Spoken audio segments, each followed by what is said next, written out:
Hey yoga family, Keya Williams here coming at you with a yoga tutorial, and today it's all about putting those feet in the air and turning yourself upside down. That's right, I said feet. So this posture we're talking about today is shoulder stand or sarvangasana in Sanskrit. There are some wonderful benefits to this posture. Number one, when you turn yourself upside down, you allow the circulatory system to be a little bit more effective. All of the lymph fluids and blood flow that gravity has been pulling down towards your toes gets inverted when you turn upside down, and everything starts to flow back to its places where it can be eliminated from the body, especially your lymph fluids. It's also a good posture for if you have any kind of edema or any swelling in the ankles and legs, to turn yourself upside down in some variations of this posture to help alleviate some of your swelling. And finally, it's a great way to help stimulate your mental processes, because as we turn ourselves upside down, we're sending oxygenated blood to the very important part of our body called our brain, giving us a little more focus and concentration because it has more oxygen when we turn ourselves upside down. All right, so let's get into some ways to do this posture safely at home or in the classroom. Let's get started.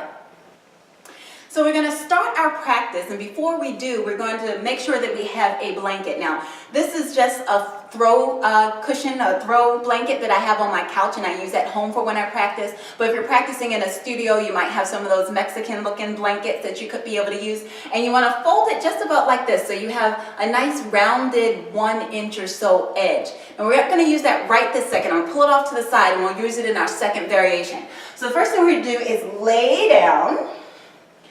And we want to make sure that our hair, ladies, is not in a position where it's going to obstruct our neck or our head being flat on the floor. So for me, I have to take my big bun out so that my head can lay completely flat on the floor.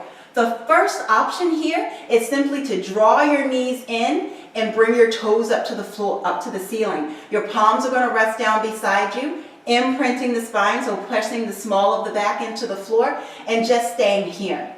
One of the things that I tell everyone when we're practicing shoulder stand is that you never look side to side. You always look straight up to the ceiling at your own toes or at the ceiling, all right? So this is a very basic posture here. You can do this against the wall, or you can do this just like we are here.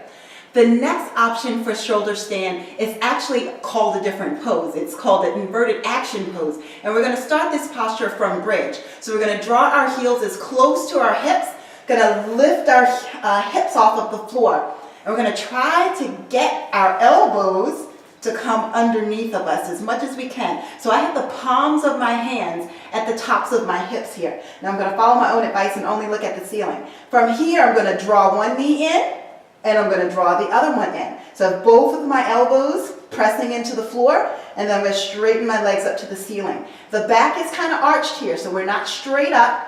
We're just getting a little feel for it, right? And when you're ready to come down, you slide your hands down your hiney cheeks and come all the way back down to the mat, all right? So my teacher's advice to us when we started to learn shoulder stand is to not go into full shoulder stand until you can be in inverted action pose forever and a day and it feel good and comfortable, okay? So that's the second option. The third option is what I'm going to use my blankie for. All right, so I'm going to place the blanket, my head is going to be here, so the nice folded edge of the blanket is right where my head is going to be. I'm going to lay most of my back on the blanket, lining my shoulders up with this nice rounded edge of the mat. Right? Make sure my hair is where it needs to be. So now I kind of have a little support for that rounded portion of my neck. Right? So I don't want my this space between my neck and my head to be unsupported. From here, I'm going to draw my knees in, lift my hips so that my knees come towards my forehead, and catch my hips in my hands. And I'm going to keep my knees bent as I draw my elbows closer and closer together. Notice that my fingertips are facing up towards the ceiling. From here, I'm going to lift my toes up. And as I lift my toes up, I'm still drawing my hands down my back.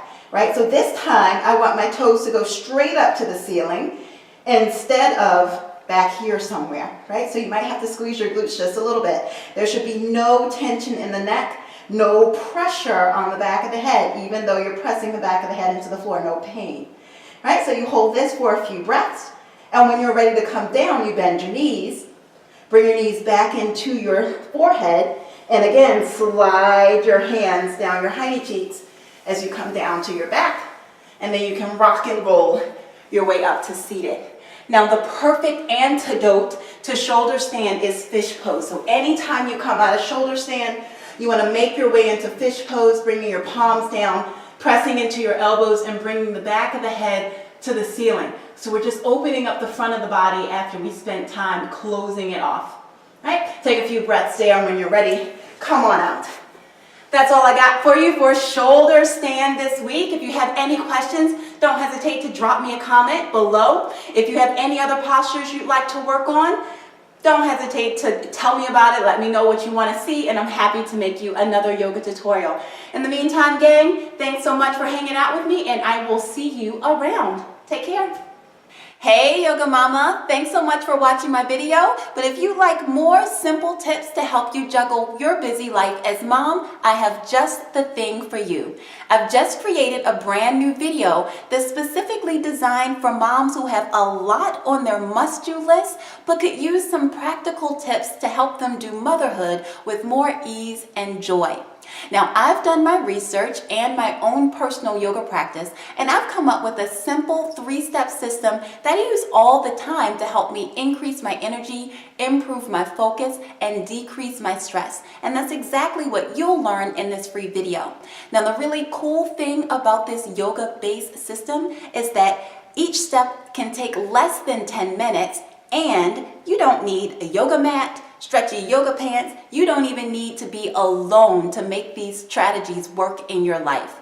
Now, you can sign up for this free, totally free video by going to nourished-motherhood.com/video and start feeling the peace, balance, and ease that you deserve to feel in your mom life. See you around.